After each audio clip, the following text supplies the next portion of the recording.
Hello everyone, welcome back to I Can't Breathe, the show where air is free, see the change, be the change. Now I'm very sorry for that first take if you're watching on Instagram Live. It was kind of a, I basically had to sort something out, but we're all good now. So today, we're acting different. Now if you've seen the title, you might be like, okay, cool, so what does this actually mean? But so today's guest, now before I introduce today's guest, when I had my show a few weeks ago with Jesse, we were having our conversation, and today's guest actually was in that sort of live and began commenting a lot of things about diversity in the acting industry, and he had a lot to say. So I thought, not only would it be great to speak to him again, because I haven't spoken to him in years, like I haven't seen him in years and spoken to him, but also it'd be lovely to hear from him being an actor and also me being an actor. I'd love to hear from him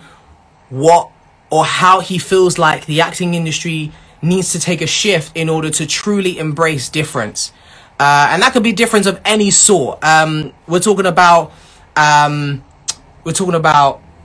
difference in sexuality. We're talking about difference in race. We're talking about so many differences, even differences in age, like anything. This is what we're going to be talking about today. But of course, as we're on I Can't Breathe, there's more of a focus on issues of diversity and equality. So that's basically what we're going to be talking about today. How can the acting industry make shifts to make sure that they become more inclusive, equal, and embrace differences? But enough of me waffling. Let me introduce today's guest. Now, this person I met at Young and Talented itself. He's an amazing, fantastic actor. I remember seeing him on CBBC when he was in The Dumping Ground, and like, I can't believe that Gangster Granny is still on Netflix. Like, that's crazy. This guy is mad talented. So please give a massive warm welcome to my man Reese Buttery. So let me invite him in right now. And if you're in the chat, as I say every single week, if you have any questions, then feel free to ask them. This is a conversation between all of us, not just a conversation between me and Reese. But yes, Reese, what's good? How you doing, mate? I'm good, man. How you doing? Yeah, not too bad, fella. It's been a while. It's been way too long, bro. It's been way too long, bro. You look good. You look good, man. Cheers, man. Yeah, no, it's been a while. Obviously, I moved out of London, and it's been weird. Obviously, I've been catching up with people from Young and Talented, sort of seeing how everyone's getting on and stuff like that. And it's good to see that things are growing. Do you know what I mean? Obviously, with the coronavirus thing that's going on, obviously Young and Talented hasn't been open, and it's unfortunate. But obviously, now that things are starting to ease up, it's good to see that it's growing into something massive. Do you know what I mean? Yeah, 100%, man. So for those who don't really know you, could you just let them know a little bit about yourself? Yeah, sure. So I'm Reese. I was a student at Young and Talented for a long time. I sort of grew up around Young and Talented. I met Jordan there as well. I'm a professional actor, as Jordan said. Lovely introduction, by the way. I was in, such shows, The Dumping Ground, Gangster Granny, a fairly new show called Secret Life of Boys, and yeah, as I said, that's pretty much it, really. Nothing too exciting, but yeah. Sick, man, sick. So for those, because I get this question a lot when I tell people that I act, and it's how did you get into acting? So that's the question I'm going to ask you. How did you get into it? I get that question a lot as well, and as I said, I always say Young and Talented will always be in my heart. If it wasn't for Young and Talented, I wouldn't be in this position, which I'm very thankful for now. I met my agent Joe from A&J Management, what they're now called A&J Artists. I met them through Suzanne, who I believe is watching. So hello, Suzanne, if you're there. And obviously went to castings and stuff like that. And it all sort of just grew from there. But the main thing I can say is, if it wasn't for Young and Talented, I wouldn't be in this position now. And as I said, my heart will always, Young and Talented will always be in my heart, because, as I'll say it again, if it wasn't for them, I wouldn't be in this position. Yeah. Yeah. So could you please give everyone like a little bit of an insight, because we've heard the words young and talented a lot, but what is young and talented actually like from what you can remember?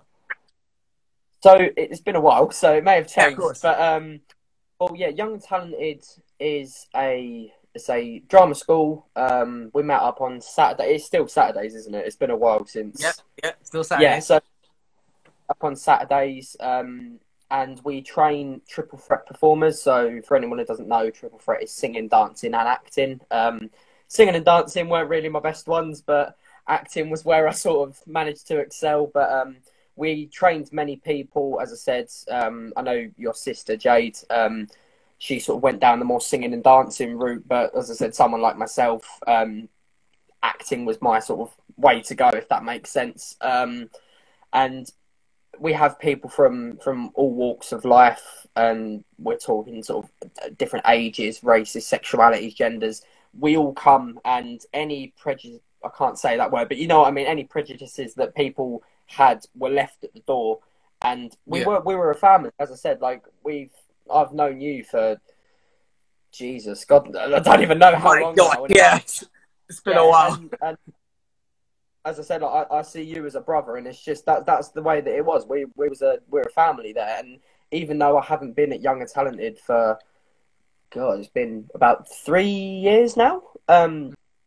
I know that I'm still welcome there. Like if I go down there, obviously once all this COVID stuff's out of the way, if I went down there and popped in and said hello, it'll be like I never left. Do you know what I mean? And obviously the faces are different in terms of students, and obviously I'm not sure about the volunteers that are there, but I know that the students may be different. But seeing the minis, which is obviously for people who don't know, the minis are sort of our youngest group, now going up into the sort of the middies and the teens, it's weird because I remember them from when they're sort of, I've seen photos of me, I've still got a fridge magnet from when I was like 6 years old doing, I can't remember the life of me. And it's just, I've made so many memories from Young and Talented, and there'll always be memories that will stay up here and obviously close to my heart as well. And I've met so many amazing people there, yourself included, Jordan, and it's just it's an amazing place to be, and it was always somewhere where I felt at home, if that makes sense.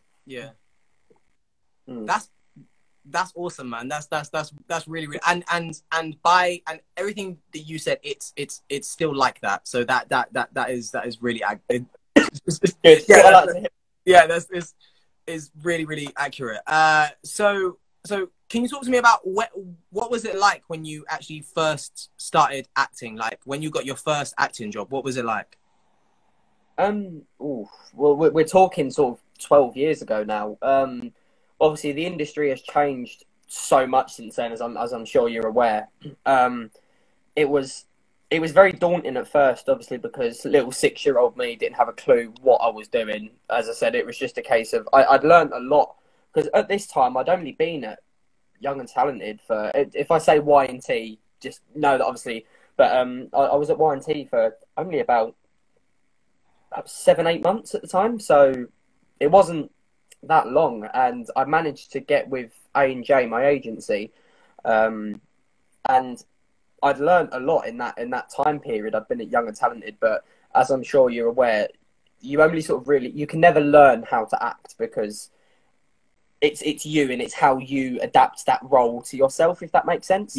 And when I started acting, it was very scary, and to be honest, I didn't really know what it was. All I knew was I'd stand in front of this big camera thing, and then a couple of months later I'll be on the TV, and that's all I really knew. And obviously now I've grown up to realise it's more than just someone with a camera and then ended up on the TV. There's so many different people. I mean, obviously you're talking costume, makeup, editing, Pete. Do you know what I mean? Like everyone. And I think a lot of people don't realise how many people are involved in that kind of industry. And there's one thing I can say is it's a lot of work, and there's a lot of people from different backgrounds. And as I said, like I mentioned before, I mentioned gender, obviously ethnicity, sexuality, stuff like that. There's people who all come to do this same job, and I'm sure we'll get onto that a little bit later. But it's good to see that the industry has come a long way from when I first started. Obviously, when I was younger, I didn't really understand what it was. It would just be me and my dad or me and my mum turn up to set, or we'd get picked up in a car. I'd get chucked through costume and makeup and then sent on to set. Do you know what I mean? But obviously nowadays I know that there are different people who are, as I said before, from a variety of roles. There's sort of up to 50, 60 different jobs just to make things happen. Do you know what I mean? And everyone I've worked with, I will say this, because obviously the question was how like, what was my experience at first? Everyone was lovely, and everyone still is lovely. In terms of cast, and it makes you feel a lot more welcome. And I think that's one thing that I held with the similarity of Young and Talented, because I associated sort of performing with people being kind, and it made me a lot less nervous at first, if that makes sense. Yeah. 100%.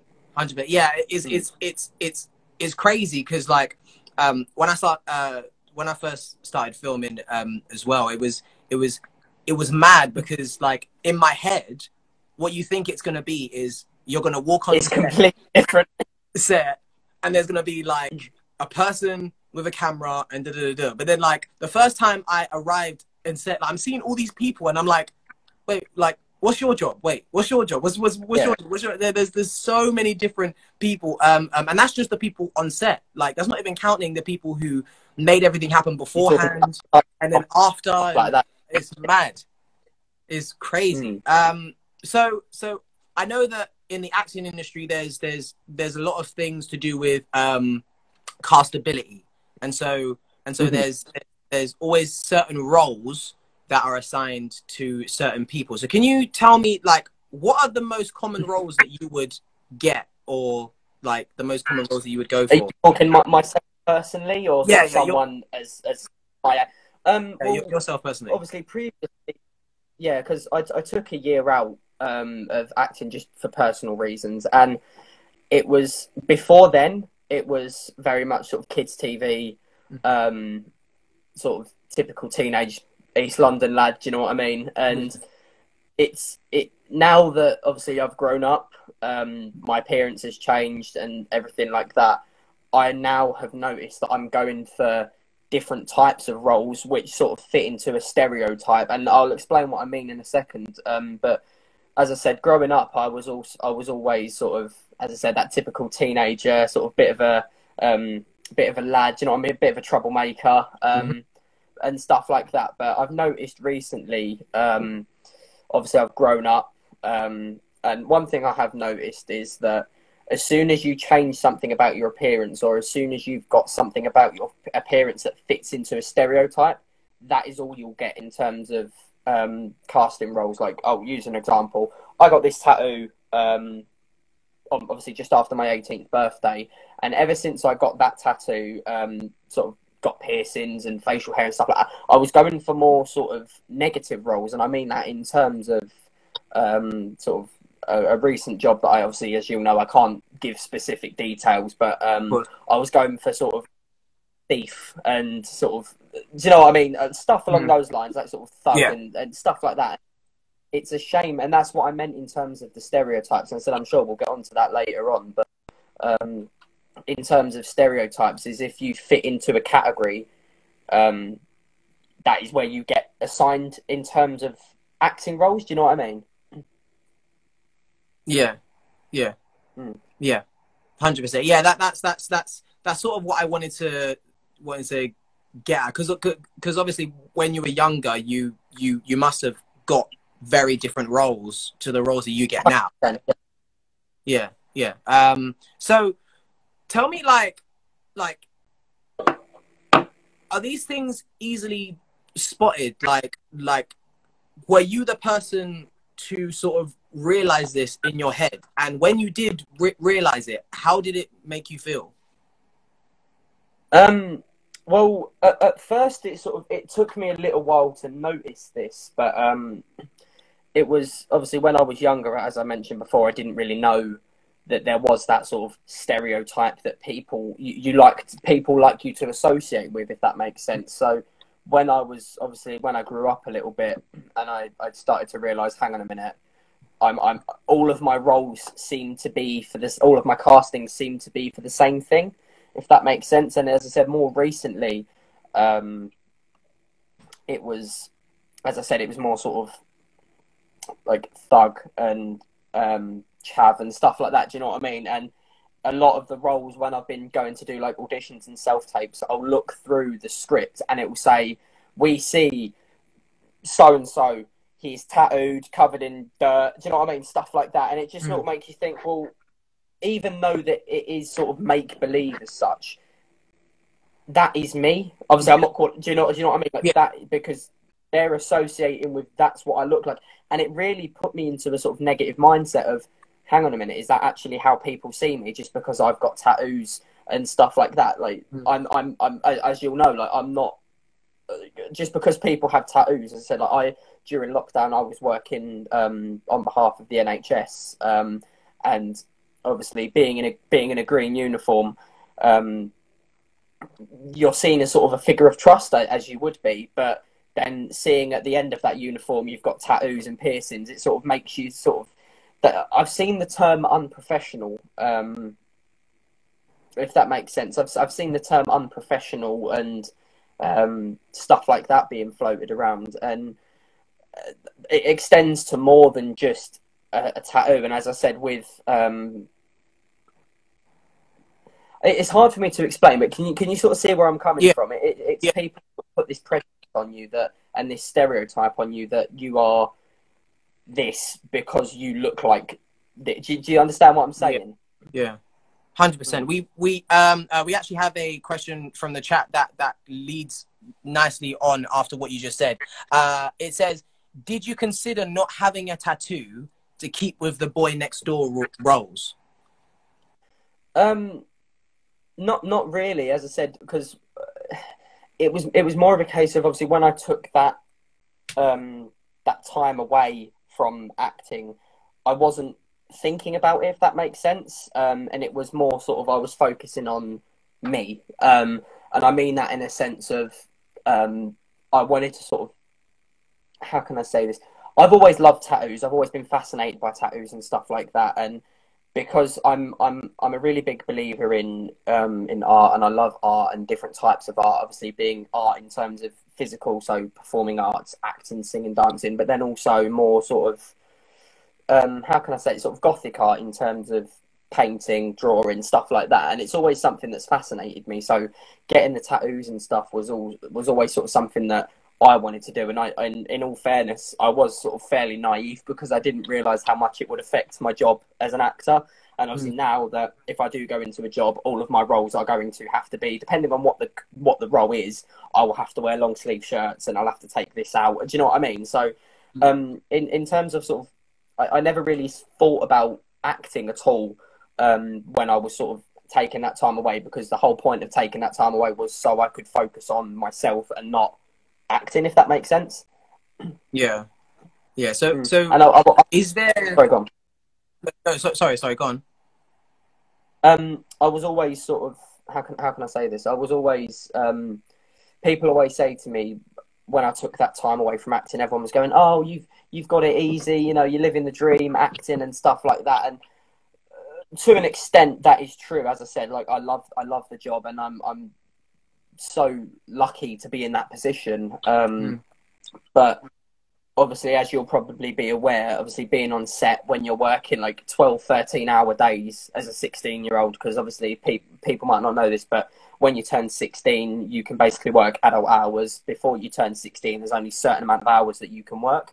And that's just not BB law, but also it's just a underage child working law. I can't remember the exact name for it, but as soon as you turn 16, they essentially don't care. You can be in at 7 o'clock in the morning and not finish until 7 o'clock at night, and you can be in every scene of that day, and there's nothing you can do about it. Once you sign that contract, that's it. And I remember we were talking before, and you mentioned sort of about me speaking up about it, and I think it's just that it's something that I've always wanted to do because, as you know, I'm a very outspoken person, and I think raising awareness for this, because a lot of my friends have had experiences of negativity in the filming industry. As I said, I'm sure we'll get onto that, but it wasn't really something, back to what I was saying about the tattoos and stuff, it wasn't really something that I was thinking about, because that was for me, if that makes sense. Mm. Mm. Good. Wow, man. So before we sort of get into like the main sort of meat of this conversation, I just want to know, is there like a particular role that you want to put out there that you really, really want to play, like that you're desperate to play? Oh, well, it wasn't really sort of a role in a sense, but another thing that I've always sort of been fascinated by, if that makes, and I'll explain it, is like sort of a documentary. I want to make a documentary about something. I watch a lot of Vice and a lot of Channel 4 because stuff like that fascinates me. Learning about sort of, that's why you'll learn this as well. I'm always reading like non-fiction books because I love researching stuff. I love looking into stuff like that, and it's just, even though you sort of, the whole acting side of thing is sort of that make believe and pretending and stuff like that, how the real world works fascinates me. So I've always wanted to do something in terms of a documentary, if that makes sense.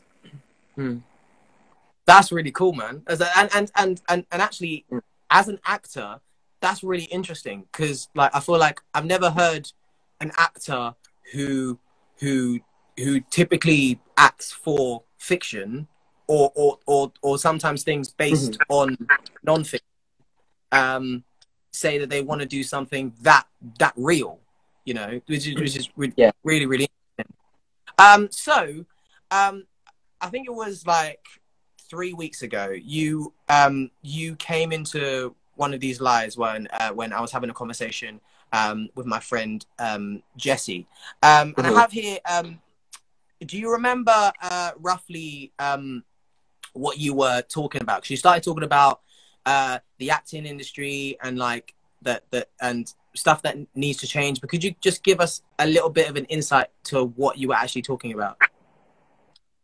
Yeah, well, obviously when I commented, I have been watching the sort of Instagram live series over the last few weeks, and it was at first, obviously, when the tragic events happened with George Floyd a little while ago, it was something that really opened not just my eyes, but a lot of people's eyes to the problem that's going on. And obviously, I'm digressing a little bit, as that's sort of outside of the filming industry, but back then it sort of made me think, obviously, then once these live streams started, and it was mainly when I watched that one where I started commenting, it sort of made me realise, hang on a minute, a similar thing of discrimination is happening in an industry that I love, and it's something that I don't want to see happen, because I love the industry. And as I said, we're in a good place, but we have got a really long way to go, if that makes sense. I'll explain what I mean. So in terms of what I mentioned before, in terms of the tattoos and stuff, putting you in a stereotype, I'm not sure if you've ever had experiences, but obviously being a black actor, you are, it's horrible, but you sort of get seen as that sort of gangster role where you're sort of, do you know what I mean? And it's something like that that's the main thing. And I was talking to a good friend of mine who asked to stay anonymous, because obviously at the minute he is working, and obviously he would rather stay. Sorry, my phone's falling. He'd rather stay anonymous at the moment. But he was telling me that often there'll be times where he would turn up to a casting and he would be made to feel not welcome, if that makes sense. And every casting that he would go to, bar obviously the show that he's filming at the minute, it would always sort of be that sort of thug gangster and stuff like that, and it made him not want to do it anymore, because what I said previously, when I was being put forward to roles for like thug and crackhead and stuff like that, it sort of made me think, hang on a minute, is this how people perceive me? And he said the exact same thing, like, are people perceiving me to be this sort of gangster person, and he is one of the loveliest people that I've ever met, and that's the kind of thing that I'm saying, and that's just one example of hundreds, maybe thousands, well, God knows how many people who have been in that same situation, and it's just stuff like that.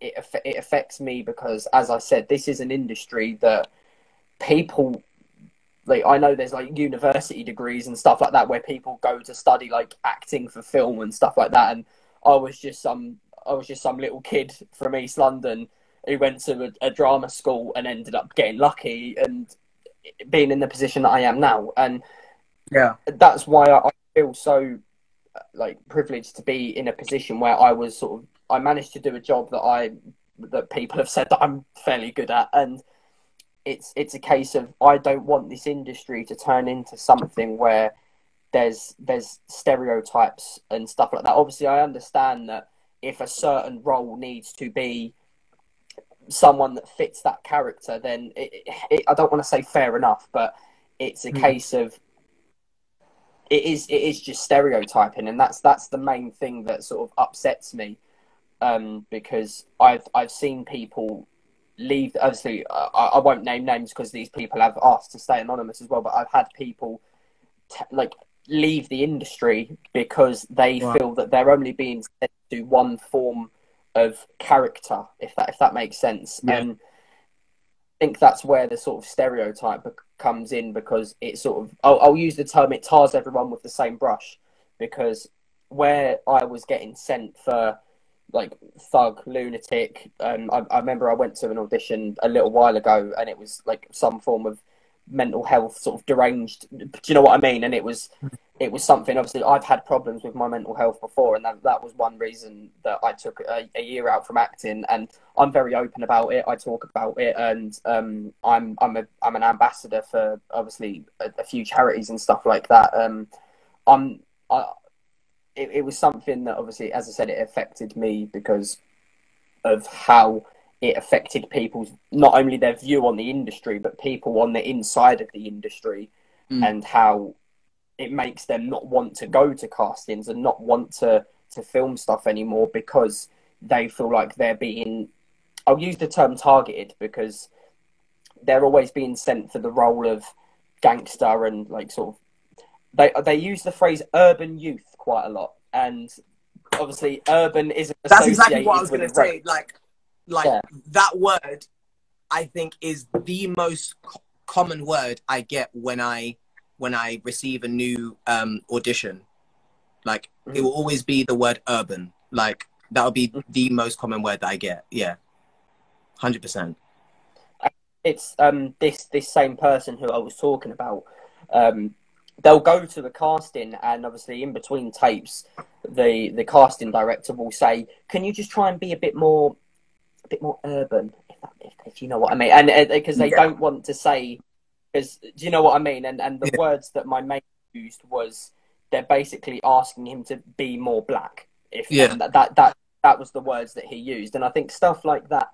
And as I said before, if it is for a certain role, I can understand that, but using a race as a form of stereotype, it's disgusting, because, as I said before, it is tarring everyone with the same brush, and I think that is something that needs to change. As I mentioned earlier, we are in a good place at the moment, but there is still a long road ahead, and there is still a long way to go. As I said, I've spoken to black actors and actresses who have been in the industry for years, and they've said that back in the day it was awful, and there was a lot of even offset in terms of not just on the storyline, but offset. There would be discrimination, obviously, between cast and crew and stuff like that, and there was a young crew member, and he was sort of seen as untrustworthy because of the colour of his skin, and saying that he was inexperienced, because I know that a lot there are a lot of white people in the industry, if that makes sense, and I think that's I'm back now. That's pretty much it, really. As I said, like a lot a lot of the film industry. I, I'd like to see more sort of an ethnic day within the filming industry, because, as I said before, there are a lot of people with different skill sets, weaknesses to bring to the filming industry. Such a unique place of work. It is unlike any other job that I've worked at, and that's what I love about it is the diversity of it. And as I said, nowadays there are a lot of different diversities within the filming industry. But even if we go back 20 years, it was fairly uncommon, if that makes sense. Yeah, totally. We have another question from the chat, and it's got. Oh no, I found it. Have you ever been in a position to question this on set? Personally, I and that is purely because the person who has been in that position was able to speak up about it, and they managed to I'll say sort it out themselves. But I will say that I was always there to support them, and I was always the person or one of the people who was there to support them, because all of the jobs that I've worked on, the cast have been such a close knit. And I'll say it again. We've been such a close knit family that if anybody had a problem, we would just go to one another and sort it out. On a recent shoot that I did, I was having some problems with mental health, and I think it was just being away from home, and obviously being away from family. I suffered with quite a lot of anxiety, and it was affecting my work. And how can I say this? It was obviously the crew were there to support me, and I can never fault that. And as I said, even everyone in costume, makeup, the camera crew, sound crew, the lighting and sparks, all the way down to like producers and everyone in the production office and stuff like that. Everyone there is a family to support you, and but obviously with that it is a job, and obviously they are colleagues. They're there to do a job. We're there to do a job as well, and obviously the cast members, we'd always hang out in the green room, or obviously when we go to our accommodation, or whether it was be a hotel or a house or whatever, we'd just pop round to each other, put the kettle on, have a chat, and it was lovely knowing that there was always those people there to talk to one another. But in terms of me being in a position to question it on set, I've never been in that situation to have to question it on set, but that doesn't mean that I wouldn't. If I ever saw someone being discriminated against on set, and not just on set, off set as well, I would be one of the first few people to jump in and say, that is out of order, you need to sort that out, because at the end of the day, we're there to do a job. And if someone, it's not just the filming industry, I mean this for any other place that I have worked or will work, we're all there to do the job. And that is regardless of skin colour, gender, everything like that. We're all there to do the job, as I said, be it acting, be it working for the ambulance service, whatever. We're all there to do the same thing, and no one should have to feel like they're not good enough or they're not being treated fairly just because of the way that they look or the way that they act. Or do you understand where I'm coming from? Yeah. 100%, man. So what I want to know, okay, because I find that a lot of people, or there is this sort of thing where it is in a lot of industries, but it happens a lot in acting, where actors are very sort of afraid to speak against, or not speak against, but sort of criticize the industry because they're afraid for their own career. So what motivates you to want to speak up? Like is that motivation more than the fear, or do you just not fear it at all? Like, what is it? I think mainly it's because I worry, because it is, if I'm sort of mentioning stuff that can, how can I word this? I'll start that again. in terms of in terms of obviously wanting to speak up about it, obviously, as I said, I'm worried what people think, but at the same time, I'm not, because this is something that needs to be looked into and something that needs to be sorted. And it is mainly because I want people who want to come into this industry to come into this industry and not be worried because of the colour of their skin that they won't be accepted into this industry. As I said, like, we've got people at Young and Talented, we've got volunteers and members of staff from all walks of life. Same with students. They're from all walks of life, all different. Obviously, we've got some people who live, obviously, in how can I say this? We've got people who come from sort of, I don't want to use the term poorer homes, but you can see where I'm coming from. We've got people who obviously who's got single parents who live with both parents, people whose families have got 5-6 cars on their driveway, and people who have to get the bus there. Do you know what I mean? There's people from all different walks of life there, and I think that's what I love. And obviously, Suzanne, big up Suzanne as well. She's made such an amazing place. Big up for Suzanne. people Big to up be. Suzanne. Where is she? Is she in the chat? Is she here? Yeah. She's here. Yeah, she's Hello. here. Yeah, brilliant. But as I said, obviously, we started off at Bethnal Green, and then obviously we moved on to Barking as well. And I can't remember where the other one is, but we've got one down in South London as well. And I've managed to pop there a few times just to say hi and say hello. Same with Barking as well.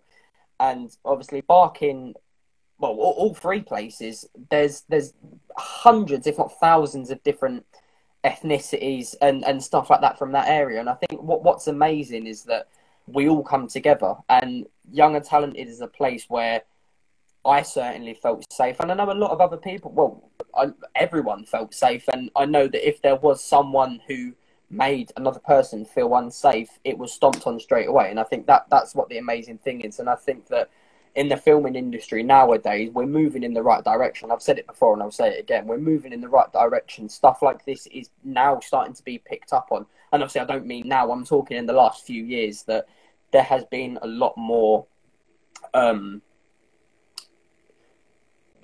how can I say it? There's been a lot more people from different backgrounds coming into the industry. And a lot of people would say, oh, Reese, like, you was an actor, you must be like loaded, and your family must be. I grew up in a 2-bedroom flat in Bethnal Green, in Stepney Green and Bethnal Green and stuff like that. Like, we're all from different walks of life, and that is another thing. I'm talking about the stereotypes. People would be stereotyping me just because I'm an actor, that I'm loaded with money and stuff like that. I'm not. I'm just a regular lad, and it's a job, and that's the thing, and that's the reason that I think it's out of order, is because where I see it as a job, no one should be discriminated for doing that job, and also inside that job, it's out of order. And I think that's the thing, that we're all here to do the same job. And obviously, I mean that in a sense of being an actor, obviously, because every role is different, every TV show is different, every film's different, every documentary is different. Do you know what I mean? But at the end of the day, we're all there to do that one thing. It's a form of entertainment. We're giving a service to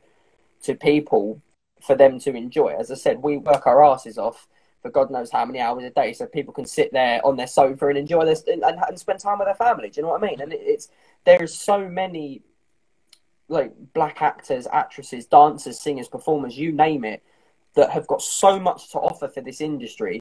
And because they're being judged on the colour of their skin, there's people missing out. And I think that is what's bang out of order. Yeah. Totally agree with you, man.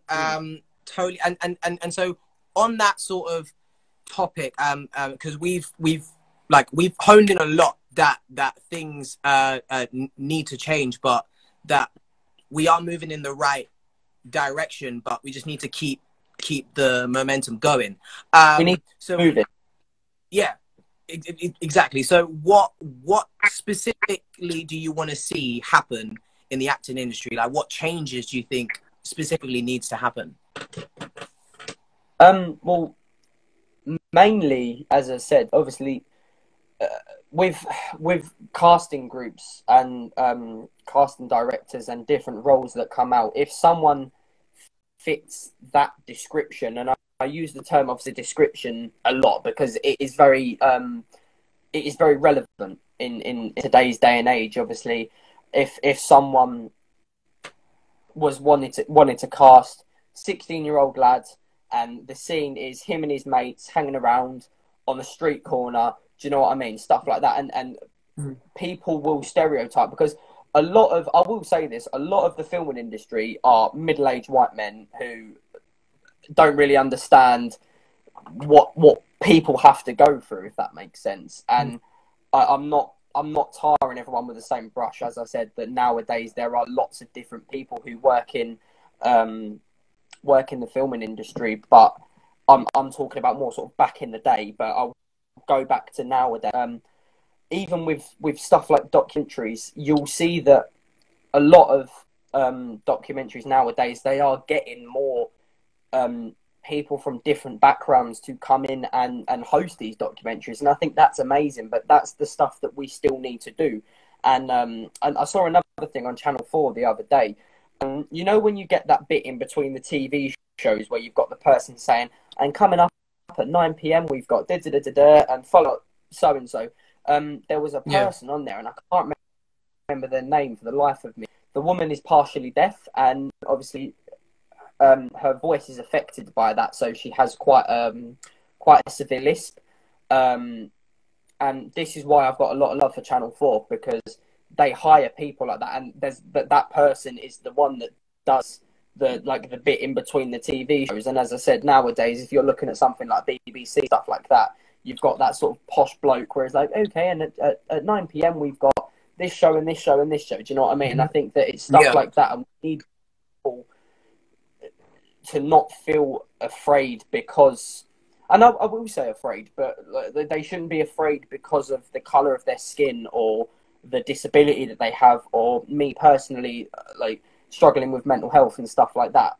I felt worried going back filming, because if I'm messing up my lines constantly because I'm panicking, like, oh, hang on a minute, I can't remember my next line. Oh yeah, there it is. But then if I miss a line, we have to start the whole scene again, and that doesn't just affect me. That affects the director, costume, makeup, camera, having to change the role in the camera, having to, you know what I mean? The geezer holding the boom on the microphone, he's got to stand there for God knows how long holding that thing, and they're heavy. And if we keep, and it plays with your head. And I think that it's just, my main thing is, I don't want people, and this is my message, I don't want people to feel scared because of how they look, if that makes sense, and not even just because how they look. And I'll use the term how they look, because obviously that is the sort of most relevant thing at the moment. Nowadays, as I said, there's people from loads of different backgrounds who are going into this industry, and they're killing it. They're absolutely killing it. Do you know what I mean? It's amazing, and they're doing their job so well. And as I mentioned earlier, there's hundreds, thousands, God knows how many people, dancers, singers, actors, like even down to like people who like perform circuses and stuff like that, and people who are, you know, when you go on like cruise ships and you get the people doing the party dances on the cruise ships and stuff like that. It's amazing to see that there's people from different backgrounds coming in and they're smashing it. Do you know what I mean? Like it's amazing, and that's one thing that makes me happy. But at the same time, that is one thing that I want to see more of. Yeah, that's so brilliant, Reece. You know what? Yeah, everyone in the chat right now just needs to put like a fire emoji. Just put 5 minimum, because everything that Reece just said was absolutely on point. We do have a question from the chat, and it says, in the jobs you've done on TV, have you ever had a Black/Asian, or just for argument's sake, I'm also going to throw in Hispanic. Have you ever had a director like that? There's been a few. And I will say this, there's been a few, but mainly this has been on budget sort of short films and stuff like that. I've never had a director on sort of a big show that I've done. But saying that, on the show Secret Life of Boy, our script writer, Anthony, big up Anthony. Obviously he's he's black, and he's from Canada, and obviously Canada is in an amazing place at the moment. Obviously, as I said, there's still a long way to America. I'm not even going to talk about that, but like Canada, one day, like if I ever got the opportunity, Canada will be one place that I'd love to move to. And he has come up with some amazing storylines, and to this day, I don't know where he thinks of these ideas from. But one thing is, as I said, in terms of directing, one thing I have noticed is directors are getting a lot younger. Yeah. But a lot of short films that I've had have been like black and Asian directors and stuff like that. But it would be amazing to see someone from that background directing like a multi-million-pound budget BBC film. Do you know what I mean? And I think stuff like that is the type of, and that's what I'm talking about. That's the type of stuff I want to see. I don't want to see people like that doing like, and don't get me wrong, some of these short films are amazing, because I support directors who are just starting out and they're getting their first material out to build up their portfolio and stuff like that. And that's the kind of stuff that I watch, and that's the kind of stuff that I support people and encourage other people to watch as well, because those are the people that need to get noticed, because as I mentioned earlier, those are the people who have got the material in their heads, and that's the stuff that can go on TV and blow up. Do you know what I mean? That's the type of stuff that I want to see. Yeah, 100%, man. So we talked about like all these changes that we want to see, but the one thing that I was always raised to think like this: whenever you do something, why just what are you doing? Why are you doing it? And what is it going to achieve? So that has always been a big question, and I've always asked this question. So what will these changes achieve for the world that we live in? What kind of influence do you think like the arts has on the world that we live in? Well, I'll say what I said earlier is to what you said now. These changes can bring so many different and fresh ideas into this industry, and we obviously, as you know, there's different programs coming on TV every single day, but I can guarantee that there are fresh ideas sat in someone's head somewhere out there, but that person is too scared to speak up about it, because they think, oh, no one's going to listen to me. And that's one thing that obviously I wanted to say on here. If you've ever got an idea in your head, start writing a script. Not even start writing a script. Get it on Microsoft Word. You put some ideas down, and then when you've got enough material, and this is how Anthony, who's the writer of Secret Life of Boys, he was saying the same thing. He was saying, like, he used to just come ideas in his head, and he'd get a paper. He'd sit there on his desk with loads of different bits of paper, and he'd just put them all into one script. One thing that I'm saying, trying to get people into this industry where there are loads for not just TV, dramas, movies, documentaries, and not even that. I'm talking like songs, poems, like dance routines, stuff like stand-up comedy routines, stuff like that. There are people out there who have got so much fresh material that can bring so much new stuff into this industry, and I think that's the way that it will benefit it, because the more here and the more ideas we get, it will make this industry flourish, and I think that's what we need. Yeah, 100%. And so with that, let's say there's more diversity on screen, on stage, and people are seeing more stories of like black directors, black sound operators, black makeup artists, like all these different things.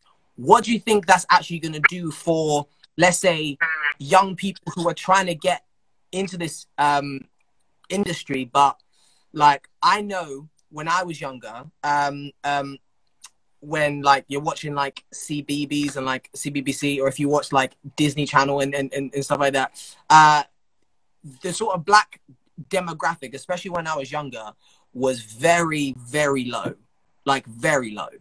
And so, 100%. but then it's something so beautiful when you look at a screen and you say, like, I see someone who looks like me, so maybe I have a chance of doing it because he's done it, or she's done it. So how do you think that these changes are going to affect maybe people who are acting now, or people who necessarily aren't born yet but will grow up to want to act? Well, I completely agree with what you said. If you see someone that looks like you or who acts like you, it puts it in your head. It gives you that confidence of, hey, maybe I can do that. Do you know what I mean? And I will do that. And one thing I said about not seeing faces that look like you and you as a person, not seeing someone like you can sort of put you in that mindset of, hang on a minute, like, am I sort of cut out for this? Am I the right kind of person for this? And seeing people from different backgrounds on it's amazing, because the main thing and I completely agree with what you sort of answered the question for me, really. It was sort of it gives people that confidence of, yeah, no, I can do this as well, and I'm not going to let my skin color, my gender, my disability, my sexuality affect what I want to do, because those people are there, and that shows that I can do it. And as I said, I completely agree with what you said, and I can't really sort of perfect it anymore, because you've basically hit the nail on the head. Like, that's exactly what I was going to say. Yeah. So I sort of have like a little bit of a sort of harder question to answer as we end, and I'm just going to read it as I have it down. Has it been easy for you to support Black Lives Matter, and also sort of bring in equality and diversity to the acting industry, and other forms of racial injustice, even though you yourself are not from a demographic that's going to be discriminated against? Has that sort of made it easier for you, or harder for you? What has been your experience with that? That's a very good question. So I personally have found it very easy to support this movement, because I have surrounded myself with people who also support this movement, and I wouldn't want to surround myself and have that negativity. Do you know what I mean? Like, a really positive person, and I want to surround myself with other positive people. And the Black Lives Matter movement, it's a positive movement caused by previous negative events, if that makes sense. And I've always found it easy to support it, because, as I've said, like, the people I know support it, and the people that I love support it, and stuff like that. And that's the amazing thing. And I found it easier. I found it easy to support people in the industry as well, because, as I mentioned earlier, we're in a good place at the moment, and in that we're in the place we want to be at the moment in time. We're in a good place to work, if that makes sense. And because discrimination and stuff like on set and off set is picked up and squashed just like that, we're in a position where people feel welcome at the moment, and the fact that we are still moving in the right direction is amazing, because then hopefully by the time that we get there, there won't be discrimination because of people's skin color and stuff like that, if that makes sense. And as I said, we've got a long way to go, but at the minute I know that there are, and as I said, I've never sort of only on very, very, very few occasions have I seen any forms of discrimination on set, and on those times where there was, it was gone like that. They sorted it out. They pulled people into the production office, and there was obviously repercussions for it, and people have actually lost their jobs. And this isn't on sets that I've worked on, but this is just stories I've heard through through other people. People have lost their jobs because they've been horrible, and that's something that I want to see, because it shows that this industry does not tolerate that. And that's one thing that I find amazing, is that especially in such big companies like the BBC and stuff like that, who even within the last 10, 12 years, you see a lot more people from different backgrounds, different diversities on your screen and stuff like that, even down to like BBC News, even like, do you know what I mean? Everything from BBC News to EastEnders, do you know what I mean? Like, you're seeing it everywhere, and that's one thing that's amazing, because it shows that we're getting there, and there are more people who feel confident to come into this industry and are not set back because they feel like they're going to be discriminated against, if that makes sense. Yeah, 100%, man. Reese, thank you so much for being like an absolutely incredible guest. Now, before you go, I want to ask you one more question. What was your most memorable or sort of best moment from being at Young and Talented? Oh, well, I'll always say this, and there's little to no hesitation here. It was when I won the Outstanding Achievement Award many years ago, and I think I've actually still got that. Hang on. Have you got? Go on. Wait. Where's mine? 2008. Yeah, 2008. I got mine as well. Yeah. I got this one here. It's something that's always, mad. Yeah. I'll always keep it here, because that's something that I hold close to my heart, because as I said, like, I grew up around Young and Talented. Young and Talented was something that was always there for me. And as I said, Suzanne, like, even when I had questions about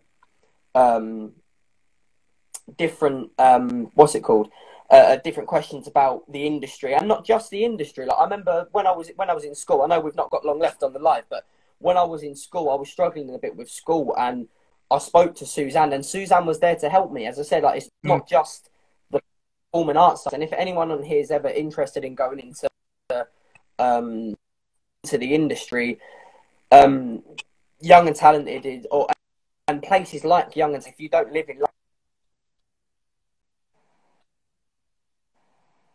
places all across the country that can get you into this industry, do you know what I mean? And that's something that's amazing, because places like that, they don't discriminate, and that's the thing. Like, because Young and Talented, we never sort of saw it as a youth club as such, but it was where, like, when we used to go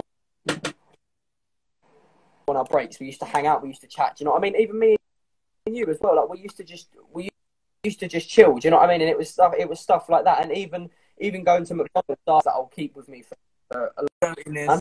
You're absolute legend. Like I'm actually so gassed to be talking to you after so long. Would love when Hairspray starts back up next year. Would love for you to come down and support, because I'd love to see you, man. It'll be nice to see everyone. As I miss everyone so much, so it'll be nice to come down and see everyone again. Brilliant. All right, bro. I'm gonna love you and leave you. Thank you so much for being here, man. Take care. All the best with your future endeavors, with the acting job that you're doing now, and of course the success of your latest show that's come out. Congratulations again. Thank you very much. And yeah, take care, man. All right. See you later. Take care.